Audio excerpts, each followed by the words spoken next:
Hey guys, welcome back to my channel. My name is Mike. You guys are rocking with me in Mike's Intellectual Corner. On today's episode, we are diving back into geography now. This is the Netherlands. Without further ado, let's go and dive into it. Let's go. Hey guys, so this is going to be a little awkward. Why? Because 2 years ago, my Dutch friend Vincent, who used to do the animations before I regrettably hired Ken... Wait, what? He came and visited here in LA. Long story short, I promised him he could be in the Netherlands episode, so we pre-shot some footage, and this was the intro we made. I flew over. This guy, a real Dutchman, say hi to Vincent. Right here. Hey, Vincent. Hey, look. Vincent, I know the Dutch are tall, but just step down from the box, okay? Just step down. You get off of your box then. Good for me. I can never top those days. Oh, and this episode is on the Netherlands. It's time to learn geography. Now! Hey everybody, I'm your host Barbs. Now, there are many countries that deal with water issues. Some lack water, some have too much water, and some, like the Netherlands, have bridled the wild stallion and have learned how to control the water and use it to their advantage. Water is probably the most powerful element in the Netherlands, and without it, they would be, I don't know, pretty useless. So what do you say, 2016 Vincent? En dan nu, politieke geografie.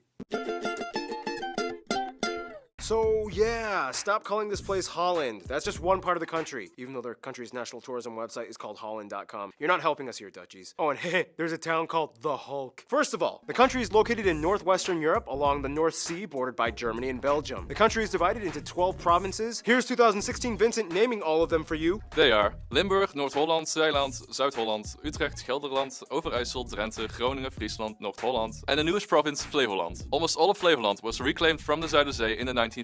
So besides being famous for making cheese and clogs, we also make our own land. And if I'm not mistaken, they dike up like a crap ton of land up north or something like that, and was able to get like 3 to 10 miles or like kilometers of land received back from them, if I'm not mistaken.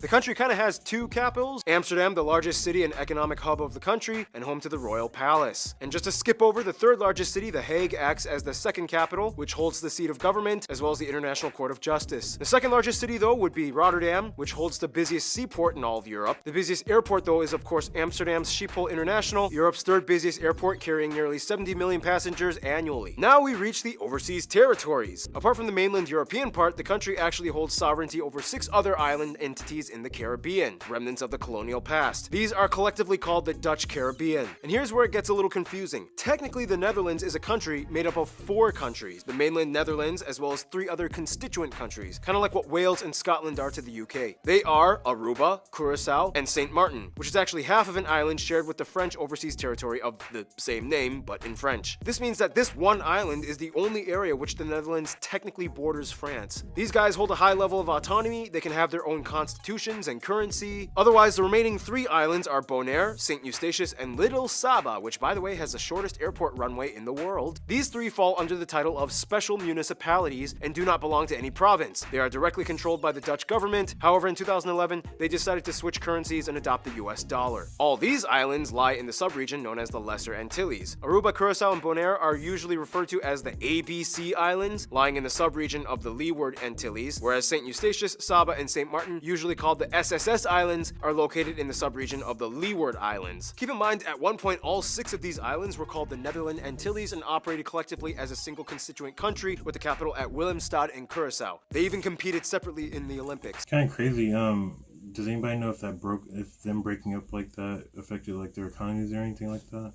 Competed separately in the Olympics. With the exception of Aruba, who had autonomy in 1986, it wasn't until the early 2000s when they all voted for their future, and it kind of went like this. Okay guys, you have 4 options for your future. Choose wisely. You can have closer ties to us, remain just as you are in the Netherlands Antilles, autonomy as a constituent country within the Kingdom of the Netherlands, or you can opt for complete independence as a new nation and break away from us. We vote for autonomy as constituent countries. Me too. What the? We want closer ties and we'll settle for special municipality status. Really, Bonaire? Well, that's a lot better than the way that the Indonesian islands got rid, or kind of voted their stuff out and got rid of all that. Municipality status. Really, Bonaire? You're one of us, the ABC Islands. You're really gonna ditch us like that and leave us with this half-Frenchy magoo? Yep, deal with it. And that's basically how it went down. So there you go. That's how you make a Netherlands. Waterways dominate the country though. There's even a town with no roads and only canals. But how did it end up this way? Somewhere around the 9th century, people were kind of fed up with all the flooding, and they invented these seawalls known as dikes, which surrounded polders or reclaimed land plots protected by the dikes. To this day, the Netherlands has reclaimed about a fifth of its total landmass from the sea. So what would Kind happen? of makes you wonder what they're going to do whenever the sea levels eventually rise and stuff like that. She's obviously can't just keep building on dikes on dikes on dikes. You know what I'm saying? Fifth of its total landmass from the sea. So what would happen if all the dikes were destroyed and all the water just came and flooded everything? Scientists speculate that the country would go from looking like this to this. Whoa, Amsterdam would be gone. Yep. Luckily, the Dutch are fantastic engineers and have been taming this dragon for centuries. And speaking of engineering, there are so many notable spots to check out in case you ever visit. So many museums, but the most notable one probably being the Rijksmuseum in Amsterdam, the Royal Palace, the Van Gogh Museum, the Anne Frank House, numerous castles like these, numerous star-shaped fortress towns, so many amusement parks like these, the enclaves and exclaves of Barrel Nassau, we talked about this in the Belgium episode, the world's largest flower garden at Keukenhof, Austerlitz Pyramid, this prehistoric burial site, and of course there are somewhere around 1,000 historic windmills left in the country from the 1800s, mostly in the Kinderdijk area, a UNESCO heritage site. Keep in mind though, the country has a ton of modern wind turbines that help supply energy to the nation, a topic that will be discussed in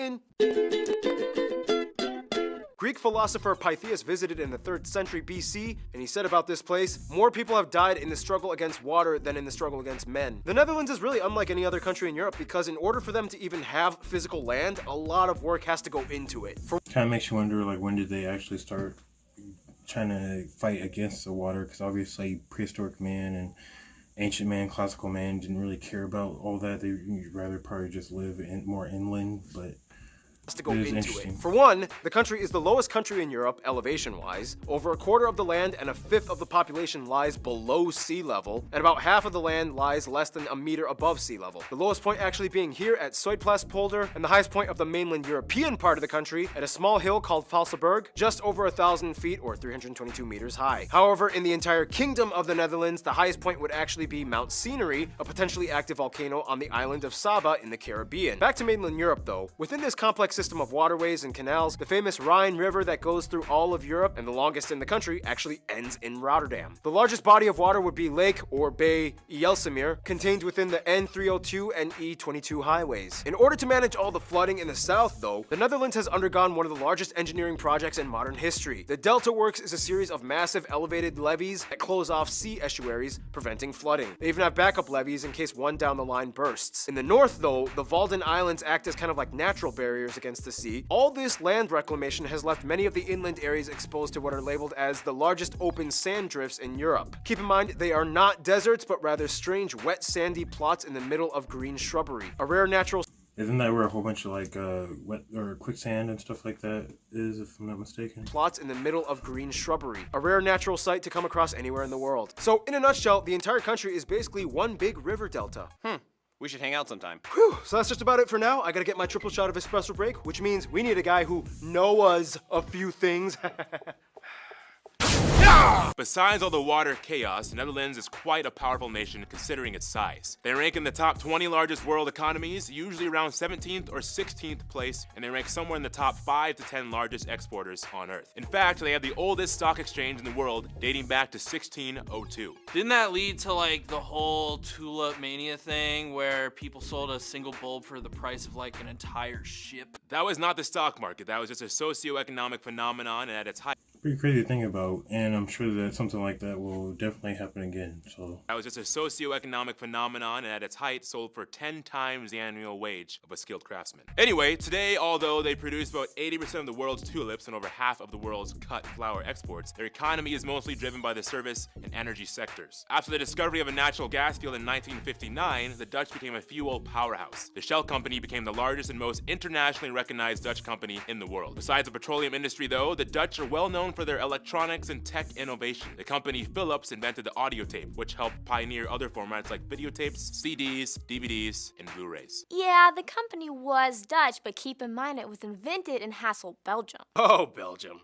We love you, but Don't try to take this from us. Otherwise, the Dutch have made great strides towards environmental protection. It's not uncommon to find animal crossing bridges to allow wildlife to cross over highways. Over 70 mammal species exist here, such as hares, hedgehogs, stoats, and deer. In addition, according to their government website, they produce over 65 billion euros in vegetable, fruit, flour, meat, and dairy products. Speaking of which, the modern orange-colored carrot was originally bred orange here in the Netherlands to specifically honor If I'm not mistaken, they were like originally white, yellow, and purple, which is so weird. It's like chewing a long radish or something, you know what I'm saying? here in the Netherlands to specifically honor the king. Since then, orange carrots are now kind of an international staple. And speaking of which, food! Some top notable dishes you guys, the Dutch geography peeps, suggested we mention include things like various types of stamppot, Dutch pancakes with powdered sugar, apple tarts, bitterballen, split pea soup, rookworst, stroopwafels. So many potato dishes, brined herring and smoked eel. Gin was invented here, sorry Brits. For breakfast, chocolate sprinkles on toast is common. And the pride and joy of the nation, Gouda cheese. Yep, that's how you pronounce it, guys. Oh, and keep in mind, they used to be the largest beer exporters in the world, Heineken being their top brand until Mexico beat them in 2010. Oh wow,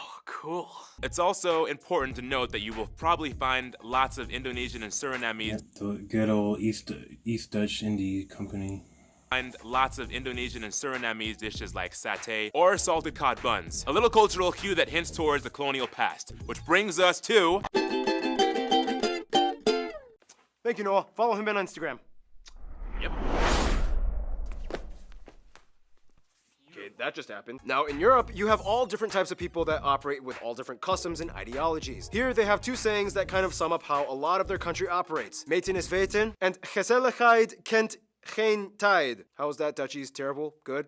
Well, you're gonna get what I give. Anyway, the country has about 17.5 million people and is the most densely populated nation in Europe. About 77% of the population identifies as Dutch, to whatever extent that may mean, whereas 10% are other Europeans, and the remainder are made up of other people groups, mostly Turks, Indonesians, as well as the Surinamese, and surprisingly, even some Americans. They use the euro as their currency, they use the type C and F plug outlets, and they drive on the right side of the road. Now, we all know that Dutch is the official language of the Netherlands. However, if you speak English, you should have no problem at all visiting. Netherlands has the highest proficiency in English out of any non-English official country in the world. Somewhere around 9 out of 10 Dutch people claim they can comfortably speak English, and around 94% of the country is in some way bilingual. Geography Anna told me a joke. Many times Dutch kids will ask their parents, Hey mom, Yes, honey. why do we have to learn English, but the British don't have to learn Dutch? Because our ancestors decided it would be a great idea to trade New York for Suriname and one small island in Indonesia. It's important to note, though, that there are two other regions If anything, just make it look like this. It makes you guys more cultured than the average person. So Island in Indonesia. It's important to note, though, that there are two other regional languages accepted in Dutch society. They are Frisian, spoken in the northern Friesland region, and the other being Papiamento, a Dutch Creole spoken in the ABC Islands. When it's already kind of well known that the Dutch are the tallest people on average in the world, men averaging around 6'1" and women around 5'7". And once again, here's 2016 Vincent explaining. Latest studies have shown that natural selection has been the biggest reason. Being tall should equal to being more athletic, successful, and healthy. Many educated men start families after their studies. Fast forward a couple of years, with length being very heritable, and the result is a nation of giants. Yeah, we're outbreeding short people. Religion in the Netherlands is interesting because historically they used to be predominantly Christian, mostly Protestant, but today about half the population identifies as unaffiliated, which depending on who you ask could be anything from the largest unaffiliated group, agnostics, at about 34%, to the growing number of atheists at around 28%, which is kind of like a technical term for spiritual but not religious. Otherwise, Islam at about 5% of the population is mostly practiced by Turkish and Indonesian communities. Christianity, although not practiced regularly by most of the people, still plays a heavy cultural role in the Netherlands. Holidays like Christmas, Easter, Pentecost, and Ascension are still celebrated by... And if I'm not mistaken, that one isn't racial at all. Like obviously we see them in blackface and stuff like that, but I'm pretty sure that's supposed to be represent like coal on their face, like they're helping Santa out. They got coal all over their face or something like that. If I'm not mistaken, so it was never meant to be a racial thing at all. And Ascension are still celebrated by everyone in a Dutch manner. At one point, they were a vast empire that spanned across every inhabited continent. Australia was at one point called New Holland, New Zealand, named after the Zeeland province, Tasmania, named after this Dutch guy, New York was once called New Amsterdam, and so on. Otherwise, what is the Dutch way of doing things? Many of you guys, the Dutch geography peeps, have told me there's a Dutch saying, act normal, which is ironic considering that they are almost anything but normal. And here's random Hannah to explain culture stuff. Historically, the Dutch have always kind of had a counter-traditional mindset that shaped the way they developed as a nation. For one, they are one of the few remaining monarchies left in the world, technically a unitary parliamentary constitutional monarchy that limits the royal powers. And the people generally like their king. He even has a holiday to himself, and the entire country wears the national color of orange. Of course, the country is known for being a frontrunner in passing what many in the world see as controversial laws. They were the first country to legalize same-sex marriage, they have regulated legal prostitution, euthanasia, and they have a policy of tolerance toward recreational soft drugs like marijuana. People 18 years or older are allowed up to 5 grams on them, otherwise it's a Well, I misdemeanor. know, that's pretty cool. I know here in Colorado, I'm pretty sure a lot of different states that are now legalizing it, especially recreationally. You can have up to, I think, after 21, because the same rules as like liquor and stuff over here.